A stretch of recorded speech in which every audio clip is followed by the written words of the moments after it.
close your eyes for a moment and imagine the Middle Ages, what do you see? Dark stone walls, cold monasteries, men in robes copying manuscripts by candlelight, a world where science sleeps and women are silent. This image is powerful. It has been repeated for centuries, and yet it is deeply incomplete. Because while history tells us that the Middle Ages were a time of intellectual darkness, knowledge did not disappear. It changed its shape, it changed its location, and very often it changed its hands. What history rarely tells us is this: women were there, thinking, observing, healing, writing, teaching. They did not do science in universities because they were not allowed to enter them. They did not publish under their own names because their authority was questioned, but they practiced science where knowledge could survive, in monasteries, infirmaries, gardens, kitchens, and scriptoria. The story of medieval women in science is not a story of absence. It is a story of erasure. To understand how these women existed, we must first understand the world that tried to silence them. In medieval Europe, knowledge was power, and power was carefully guarded. Universities, which began to emerge in the 11th and 12th centuries, were exclusively male spaces. Education was formal, rigid, and deeply tied to the church. Theological authority stood above all other forms of inquiry. Women, legally and socially, were considered intellectually weaker. Their bodies were believed to be unstable, emotional, and governed by nature rather than reason. And yet, paradoxically, women were the ones closest to the body, to birth, to illness, to death, to healing. This closeness would become their doorway into science. Long before laboratories existed, science lived in practice, in observation, in repetition, in memory. Women learned by doing, by watching, by passing knowledge from one generation to the next. Midwives understood anatomy long before it was diagrammed by male physicians. Herbalists classified plants centuries before botany became a formal discipline. Healers recognized patterns in disease without using Latin terminology. But because this knowledge was embodied rather than institutional, it was dismissed as folk wisdom, not science, not worthy of preservation. And this is where monasteries change everything. For medieval women, monasteries were not only religious spaces, they were intellectual sanctuaries. Inside convent walls, women could read. They could write. They could copy ancient texts. They could study nature, medicine, astronomy, and music. Some convents became centers of learning more advanced than many male institutions. Women in these spaces were not passive recipients of knowledge. They were curators. They preserved the works of Hippocrates and Galen. They translated Arabic medical texts into Latin. They recorded their own observations alongside ancient authorities. This was not rebellion, it was survival. And from this environment emerges one of the most extraordinary scientific minds of the Middle Ages, Hildegard of Bingen. Born in 1098, Hildegard entered a Benedictine monastery as a child. From an early age, she experienced visions, vivid, overwhelming, and deeply intellectual. But Hildegard did something radical. She did not treat her visions as mystical madness. She treated them as knowledge. She described the natural world as an interconnected system. Plants, animals, humans, and the cosmos were not separate. They formed a living whole. In her medical writings, Hildegard documented hundreds of plants, stones, and substances.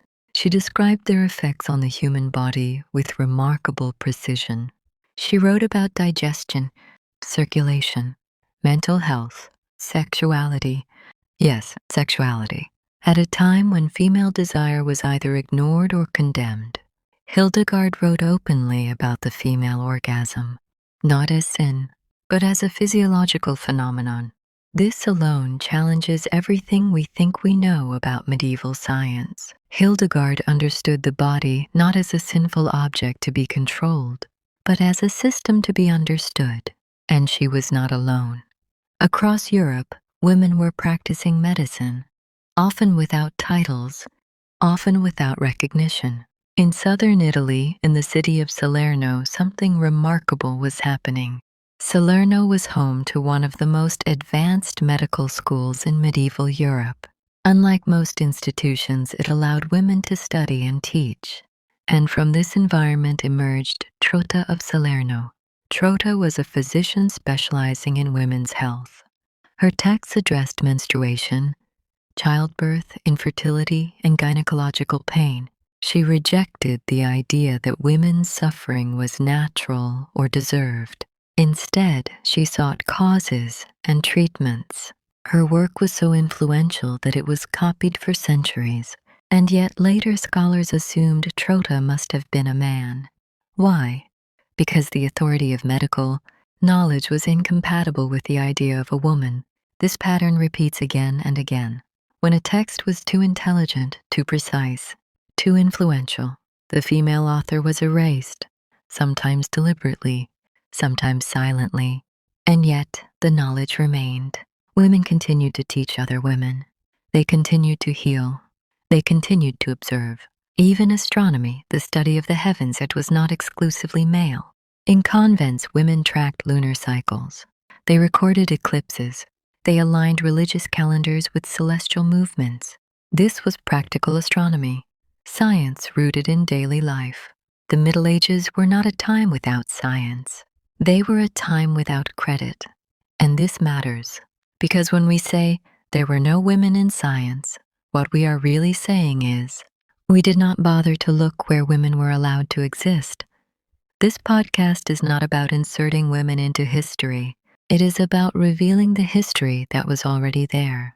In the next part, we will go deeper into the medical manuscripts written by women, the scientific illustrations they created, and the reasons their names were systematically removed. Because knowledge does not disappear, it is hidden, and it waits. To understand why medieval women were drawn so powerfully toward medicine, we need to ask a deeper question. Why the body? Why healing? Why pain? In a world where women were excluded from formal philosophy, theology, and law, the body was the one domain they could not be completely removed from. Women gave birth. They cared for the sick.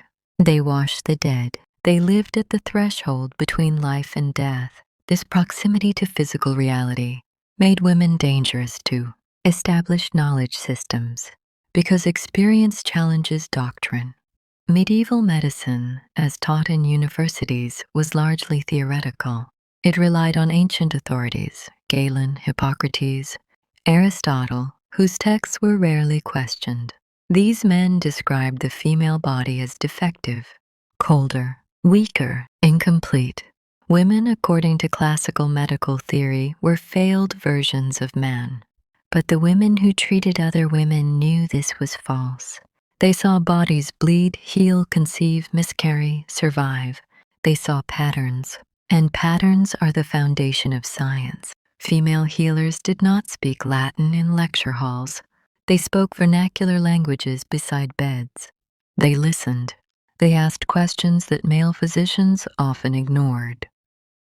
Why does this pain return every month? Why does one birth end in death while another does not? Why do emotions affect the body so deeply? These questions threatened a system that preferred certainty over curiosity. One of the most radical aspects of medieval women's medical knowledge was their insistence that pain mattered. In official medical theory, women's pain was normalized. Menstruation was considered impure. Childbirth pain was seen as divine punishment. Women healers rejected this passivity. Texts attributed to Trota of Salerno describe treatments meant to reduce pain, not moralize it. She wrote about soothing remedies, about balance, about care rather than control. This approach was revolutionary, and it was quietly copied, circulated, and used for generations. But as universities grew stronger, something changed. Medicine became professionalized, licenses were required, authority shifted from experience to credentials. Women were systematically excluded. Midwives, once respected figures, were suddenly framed as suspicious. Their knowledge, once valued, was now seen as dangerous. This shift would later explode into something far more violent, the witch hunts. But in the medieval period, the groundwork was already being laid. Knowledge that lived in women's bodies was increasingly labeled unscientific. Let us return to the convents, because this is where resistance survived. Inside convent walls, women documented what they saw, not only in words, but in images. Scientific illustration was a powerful tool in the Middle Ages. Images taught where words could not, and women were master illustrators. Herod of Landsberg, a 12th century abbess, created one of the most extraordinary works of medieval science and education. Her encyclopedia, intended for women, combined theology, astronomy, philosophy, and natural science. She illustrated the cosmos, the structure of the universe, the relationship between elements. These were not decorative images, they were instructional. Herod understood that knowledge becomes powerful when it can be seen. This is a recurring pattern in women's scientific work. They made knowledge accessible, not abstract, not elite, lived. This accessibility is precisely why their work was later dismissed. As science became more rigid, more hierarchical, more male, anything that felt intuitive or embodied was pushed aside. Yet medieval women never separated mind from body. For them, science was holistic. Hildegard of Bingen described illness not only as physical imbalance, but as emotional and spiritual disruption. Modern medicine would later rediscover this connection and call it psychosomatic. But Hildegard was already there. She understood that grief could weaken the body, that fear could disturb digestion, that joy could restore balance. Her concept of viriditas, the greening life force, described vitality itself. This was biology before biology had a name. But Hildegard's authority was tolerated only because it was framed as divine revelation. She was allowed to speak because she claimed God spoke through her. This was the compromise medieval women often made. To be heard, they had to deny personal authority. They could not say, "I know." They had to say, "I was shown." And yet, knowledge is knowledge, regardless of how it enters the world. Outside Christian Europe, similar patterns existed. In the Islamic world, scientific inquiry flourished during the medieval period, and women were not absent. They studied hadith, they taught mathematics, they practiced medicine. One of the most astonishing figures is Fatima al-Fihri. In the 9th century, she founded what is considered the world's oldest existing university, Al-Qarawiyyin in present-day Morocco. This institution taught astronomy, mathematics, medicine, and philosophy. Fatima did not merely fund a building. She created a system of learning. And yet, her name is rarely mentioned in discussions of scientific history. Why? Because when women create institutions, history calls them patrons, not intellectuals. Across cultures, this pattern repeats. Women build, men are credited. As we move deeper into the medieval period, women's scientific contributions become harder to trace, not because they disappear, but because they are deliberately obscured. Texts are anonymized, names are removed, authorship is reassigned. This is not coincidence, it is control. Knowledge shapes the future, and those who control knowledge control the world. In the next section, we will confront this erasure directly. We will explore how women's scientific authority was stripped away, how their work was absorbed into male-dominated institutions, and how the very definition of science was rewritten to exclude them. Because the story of medieval women in science is not only about discovery, it is about loss, and what happens when a civilization forgets who taught it how to heal. As medieval Europe moved forward, something subtle yet irreversible began to happen. Knowledge started to harden. What was once fluid, shared, and lived became fixed, ranked, and controlled. The rise of universities in the 12th and 13th centuries is often celebrated as a triumph of intellectual progress, and in many ways it was. But progress is never neutral. Universities did not simply organize knowledge, they defined who was allowed to produce it. These institutions were built on exclusion. Women were not admitted, not as students, not as teachers, not as authorities. This meant that knowledge produced outside the university walls, no matter how effective, was increasingly dismissed. Midwives could deliver hundreds of babies safely, but without a degree, they were considered ignorant. Female healers could cure illnesses that male physicians failed to understand, but their methods were labeled superstition. The body of the patient mattered less than the credentials of the healer. This shift had devastating consequences. Medicine, once grounded in care and observation, became increasingly abstract, detached, theoretical. Women's knowledge, rooted in experience, was reframed as unreliable. At the same time, male physicians began entering spaces previously dominated by women. Childbirth, once guided by midwives, became medicalized. Male doctors started writing manuals on female anatomy without ever attending a birth. They relied on texts written by women, but removed their names.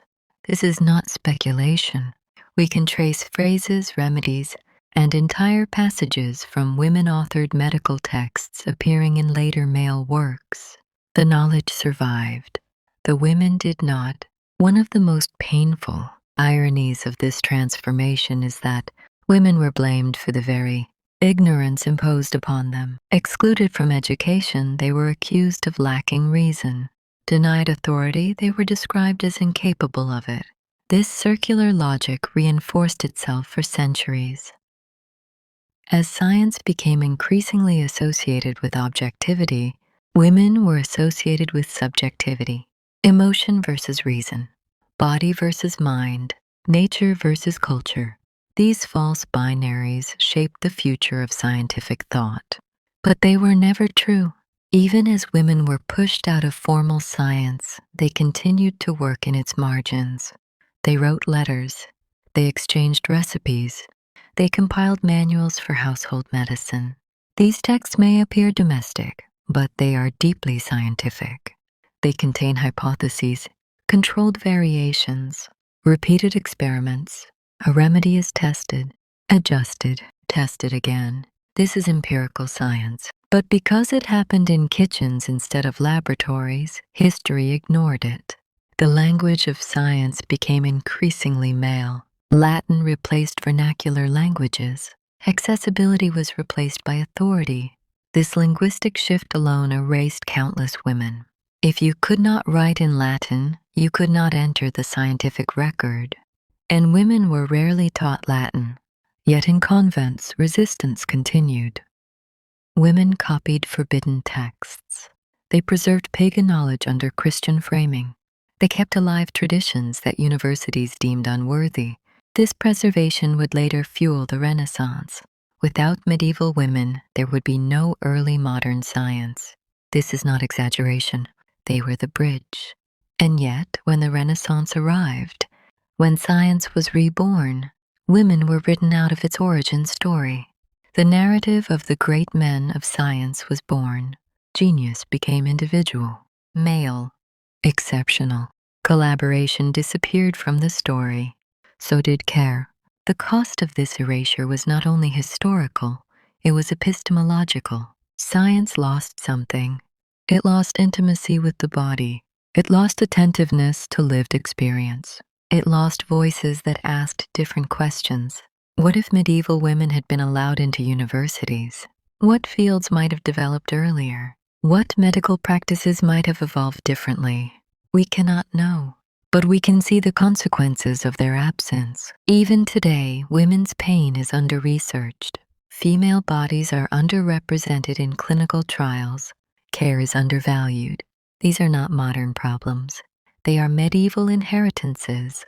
The structures that excluded women from science were not dismantled. they were normalized, and normalization is the most powerful form of erasure. Yet, despite all of this, women's knowledge did not disappear. It went underground. It waited. And when the witch hunts began in the late medieval and early modern periods, this buried knowledge became dangerous, because a woman who knows how to heal is a woman who threatens authority. In the next section, we will confront one of the darkest chapters in the history of science, the transformation of women healers into witches, and what this reveals about fear, control, and the cost of silencing knowledge. When we talk about witch hunts, the image that often comes to mind is superstition, fear of the unknown, religious hysteria. But this explanation is not enough, because the witch hunts were not only about belief, they were about power and knowledge. By the late Middle Ages, women who practiced healing existed in a fragile position. They were needed because people were sick, poor, and underserved by official medicine. But they were feared because their knowledge existed outside institutional control. A woman who could ease childbirth pain, a woman who knew which herbs lowered fever, a woman who understood the rhythms of the body. These women held practical authority, and practical authority, when it does not answer to official structures, becomes a threat. As medicine became professionalized and male-dominated, women healers were reframed. No longer caretakers, now suspects. The same skills that once made them respected now made them dangerous.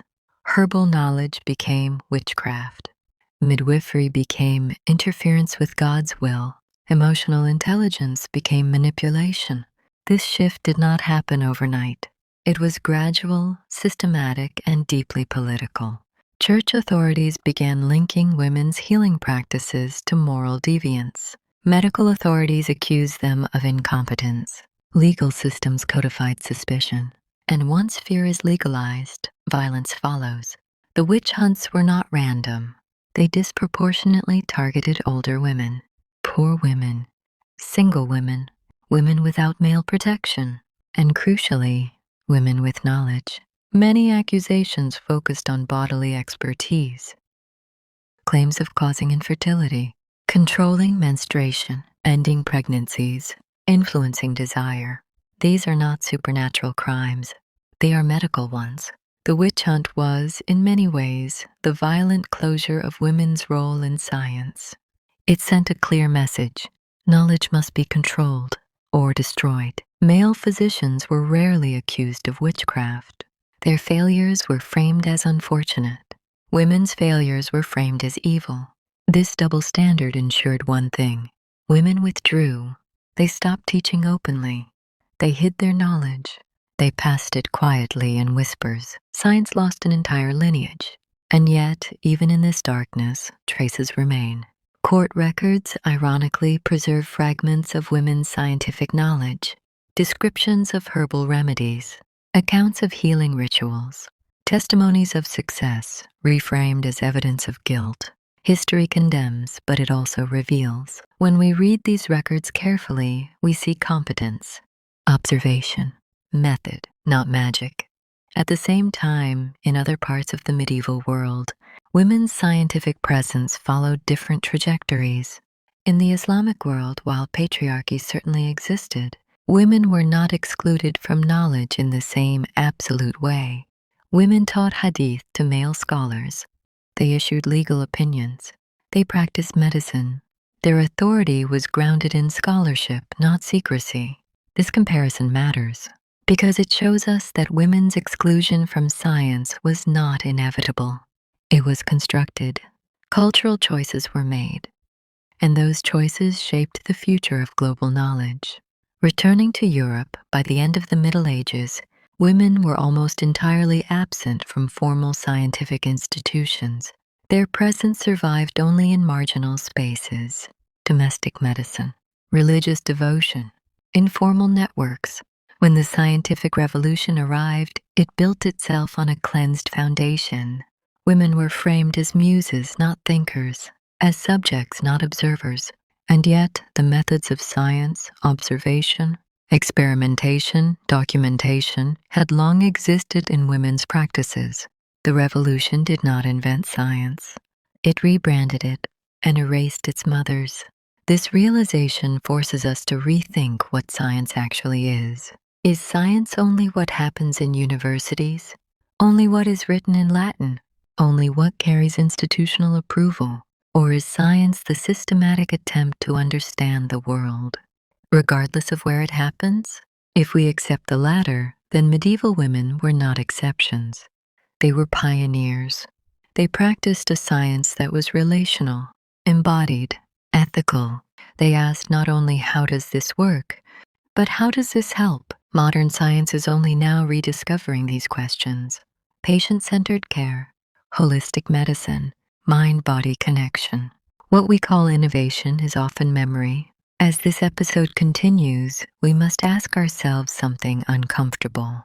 What knowledge have we lost by silencing women? What cures were never developed? What theories were never explored? What questions were never asked? History does not only record what happened, it records what was allowed. In the final sections of this series, we will step back and look at legacy, how medieval women's scientific practices echo today, why reclaiming their stories matters now, and how rewriting scientific history changes our understanding of the future. Because remembering is not passive, it is an act of resistance. When we search for the legacy of medieval women in science, we will not always find names. We will find patterns, ways of thinking, ways of observing, ways of caring.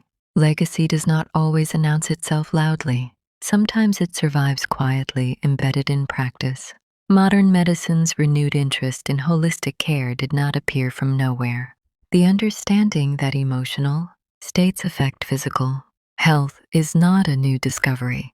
The idea that patients are not machines but complex systems was already present in medieval women's science. Hildegard of Bingen would recognize today's conversations about stress, inflammation, and psychosomatic illness. Trota of Salerno would recognize debates about women's pain being dismissed or misdiagnosed. Medieval women understood something that modern science is still relearning. The body cannot be separated from lived experience.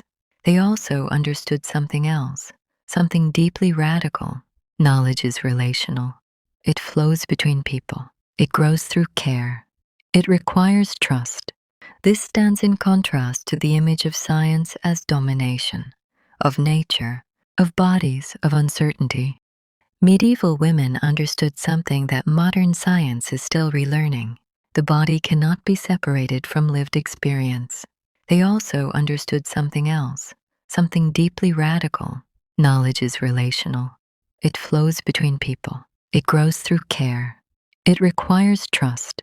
This stands in contrast to the image of science as domination, of nature, of bodies, of uncertainty. Medieval women did not seek to conquer nature. They sought to listen to it. This listening is visible in their approach to plants. Herbal medicine was not random. It was ecological. Women observed which plants grew together, which soils produced stronger remedies, which seasons changed potency. This is environmental science before the term existed. Today, as we face climate collapse and ecological imbalance, these approaches feel urgently relevant. The medieval worldview, especially as articulated by women, saw humanity as embedded within nature, not separate from it. This worldview was later replaced by mechanistic thinking. Nature became something to control. Bodies became objects. Efficiency replaced care, and yet cracks are forming. Fields like systems biology, integrative medicine, and environmental ethics are questioning reductionism. Science is circling back, but without historical memory, it risks repeating old exclusions. This is why telling these stories matters, not as inspiration alone, but as correction. When we teach science as a lineage of great men, we distort its nature. Science has always been collective, intergenerational, often anonymous. Women's exclusion from the record does not mean their absence from the process. It means the process was misrepresented. Reclaiming medieval women in science does not mean romanticizing the past.